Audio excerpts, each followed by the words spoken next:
Hello everyone, at pati nagtatanin. Nilagay ko na po dito sa baso ko yung aking bungkalin. Sili yan guys. Sili yan guys na nilipat sa pasok guys.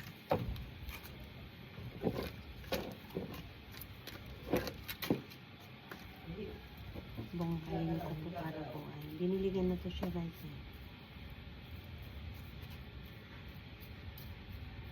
Bungkalin para tumaba po ang dahon, nilipat lang po yan guys para po ay lulusog.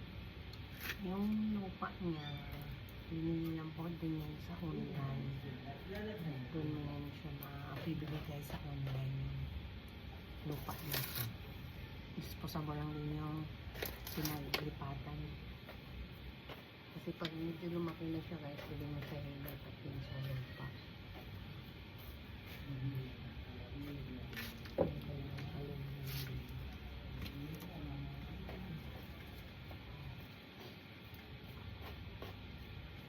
Tumama na yung dahon.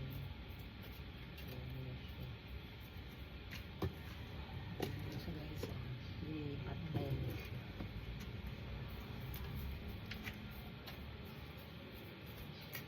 Mumunga na yung kamatis kasi kaso hindi ko pa siya kinuha kasi ano pa ilang peraso pa lang.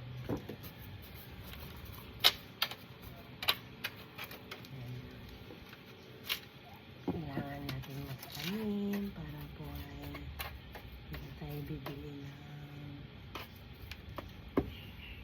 ano guys pag lumaki.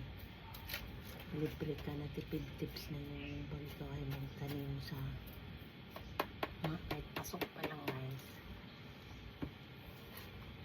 Hindi ka na bibili sa labas. Tipid tips ka na dyan.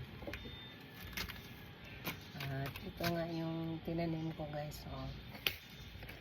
Ito ulugbati. Kinuha ko ng Chinese ulugbati ay kangkong. Chinese kangkong pala guys. Kinuha ko na yung ibang ito. Tutubo na lang yung tsuposa guys. Lalago ang dahon yan guys. Kaya yun lang po guys.